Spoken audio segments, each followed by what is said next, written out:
mindset in Memento, and so that you're not really that secure because you're in this guy's mind. In Inception, you're in the mind, but also you realize that it's all a construct, and it's it's kind of like a really elaborate video game with 3 or 4 different layers of play. And the other main difference in Memento is really only about one person. Of course, the focus in Inception is on DiCaprio's character, but he has some pretty fascinating people around him. How does that work? They're sitting around like a scorpion bowl or something, and they're like pumping in this drug to share this. We don't want to know how it works. It goes back to the '60s. I expected a lava lamp or something.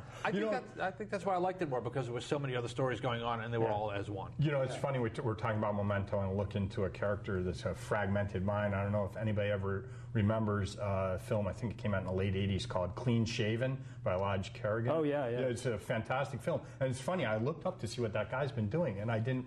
Interestingly enough, he's been working as a cameraman for Wiseman on his documentaries. Oh, really? Oh, wow.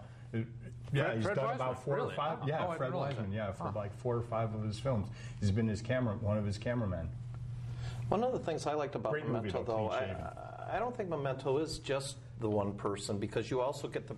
I think it's also about how you're not aware of other people's perspectives. Like when he comes into the bar, and he makes some reference to the coat that he's wearing, not knowing that he's wearing the coat of the woman's dead boyfriend, I think, or something like that. So she loathes this guy and thinks that he's messing with her mind, and she, I think, does something to his drink or that, and spits in his drink. Yeah. And I found that interesting about Memento too, though, that it wasn't just what he was going through, but also the fact that it's about, I think, communication too, where you think oh, this person hates me, or oh, this person likes me, and you have no idea what they're really thinking, and they could be on a different planet almost. And there's also the Carrie-Anne Moss character, who you don't know, like whether she's a good person or a bad person. Even though she seems to be a good person, it's what are her motivations, because you're only seeing it from his perspective. I mean, that's the great thing about the film, is that compare her to the character played by what's her name? Ellen Page? No. Well, her. But the Edith Piaf woman. Marianne Cotillard. Right, yeah. Oh, yeah. But it's like there's mystery with one, and there's sort of like a cipher that is supposed to serve the same function in Inception. But for me, anyway, didn't really. Although she is a beautiful, evocative woman. Yeah. Which both one? Well, they both are. Yeah. Ellen Page is kind of cute too. Yeah. What about the ending of Inception? Nolan's decision to keep it ambiguous like that. I thought that was quite brilliant. Yeah, he's not the first one to do it. No, but I thought it worked. It worked very well. What was the John Sayles film up in Alaska? Which we won't come up with the title of. It ended that way, completely ambiguous. What was the one? Sideways? Kind of ended where you don't really know what was going on at the. I love it when that happens. Right. And at the first time I saw Inception, there was a gigantic pop in the audience. Some of it was people going, "Oh man," and some of them there was some applause too. Yeah. You can go all the way back to Polanski's Knife in the Water if you want to. Oh, there you go. Okay, that's a good example too. Oh, Limbo was a John Sayles film. Wizard of Oz. Yeah. Which one? Wizard of Oz. Yeah. Of course, we know what happens. We do. Or do we? I actually think I know what happens at the end of Inception, personally, but you can't tell anyone. I cannot say it. No. We'll talk about it later. Okay. But there may be a sequel. It may be easily. It's going to start with the little dreidel top going. I think it's a cool device. Yeah. Doing a movie once in a while, not too often. Right. I want to take a large step back now and talk about Rocky. Not Rocky. No, okay. Not Rocky. Vertigo. The Expendables. Further back. I want to talk about this new cut of Metropolis that was released this year. The Avatar of its day. Yes. Yeah. The classic science fiction film. They pretty much restored to its full length now, right? Now that they found the missing footage from Buenos Aires, and there was a cut that was released, I guess, at Brattle earlier this year. Coolidge Corner, I believe. But Brattle, sure. Yeah. Same thing. Art house film in Boston. What do you think about this discovery, Tom? It's funny. Every time they do this, and I did see the film, every time that they do these re-releases of films, I remember they did it with Blade Runner. I see the movie, and another silent great. Another silent great. No, I just. No, that's the Buster Keaton version, right? I just don't know what it adds. I still think it's a great movie, and I'm not sure that anything that's been added really alters the experience from my perspective. Or I'm so jaded from what I've already stored up about the film. I don't think it diminishes it or extenuates it. I mean, the same thing with the Apocalypse Now Redux. They put in that whole scene from the French plantation.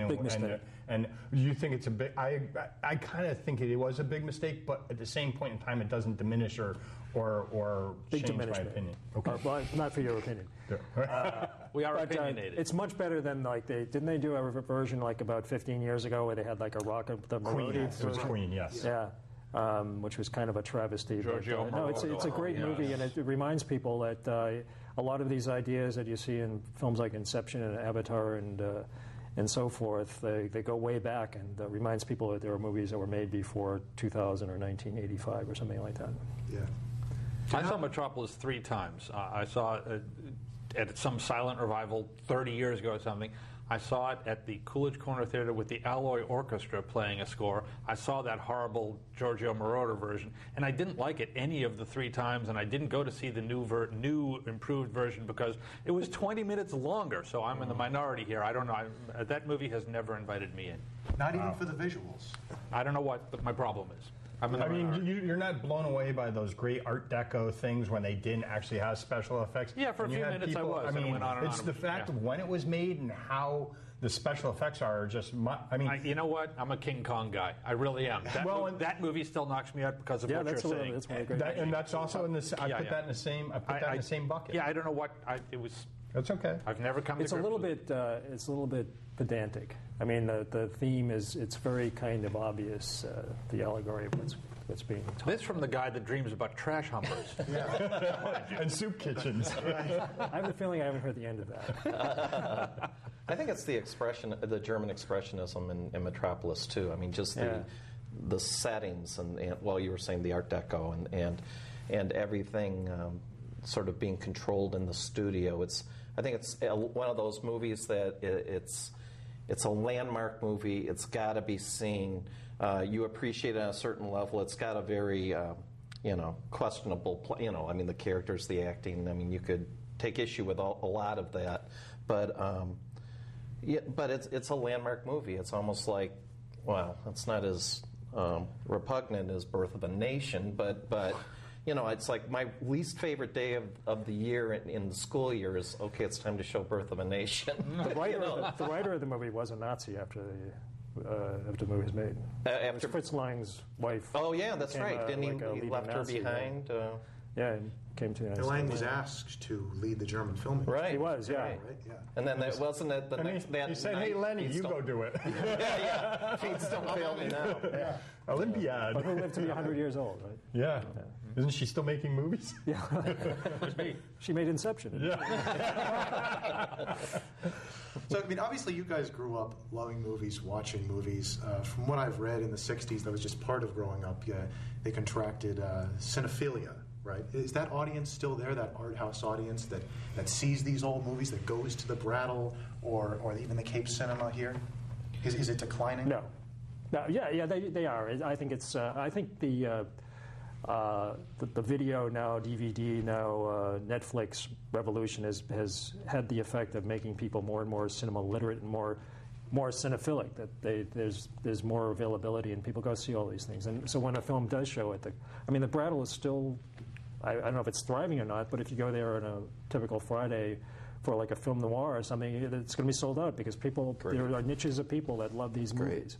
I'm sure that I don't know what the details or the figures were, but I'm sure that Metropolis did well when it played at the Coolidge again. Oh, I'm sure. Yeah, and they did have it. And especially in this area, I'm sure it's in the Cape, but also in the Boston area, you get 200,000 college students every year. It's a film savvy area. Yeah, and everybody wants. And fortunately, a lot of people do want to see them in the few theaters. Yeah, that we can still see them, and that's great. And I think the internet, even though the internet is the rival now to print media and criticism in general, it also draws a lot of people into a discussion of movies and cinema and their favorites. And some people are more literate and intelligent in their discussions than others. But I think it's a big draw. It makes, I think it all is good to make cinema